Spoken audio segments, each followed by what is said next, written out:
চল হয়েছে broadband internet সেবা, তবে এখন পর্যন্ত ব্যবহার করা যাচ্ছে না মেটার কোনো সফটওয়্যার, যেমন ফেসবুক, হোয়াটসঅ্যাপ, মেসেঞ্জার বন্ধ রয়েছে এখনো পর্যন্ত। কবে নাগাদ চালু হবে মেটার সকল সার্ভিস যেমন ফেসবুক, মেসেঞ্জার, হোয়াটসঅ্যাপ, সেটাই জানাবো আজকের ভিডিওতে। বাংলাদেশের এরকম পরিস্থিতিতে বন্ধ হয়ে যায় সকল ইন্টারনেট সেবা। মঙ্গলবার থেকে ওয়াইফাই ইন্টারনেট সংযোগ দেওয়া হলেও স্পিড খুবই কম থাকায় মানুষকে ভোগান্তি পোহাতে হয়।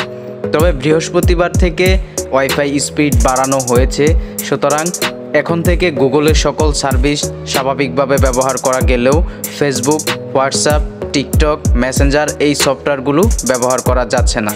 এই সফটওয়্যারগুলো কবে নাগাদ চালু হবে এ ব্যাপারে জুনায়েদ আহমেদ পল্লব তথ্য প্রযুক্তি প্রতিমন্ত্রী বলেছেন, তারা নাকি বাংলাদেশের আইন সঠিকভাবে মানে না, যার কারণে তাদের ক্যাশ সার্ভার বর্তমানে বন্ধ করে রাখা হয়েছে।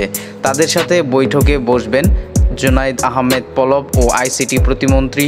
তারা যদি বাংলাদেশের আইন স্বাভাবিকভাবে মেনে নেয়, বাংলাদেশের কালচার স্বাভাবিকভাবে মেনে নেয়, তাহলেই হচ্ছে এই মেটার সকল সার্ভিস ব্যবহার করা যাবে।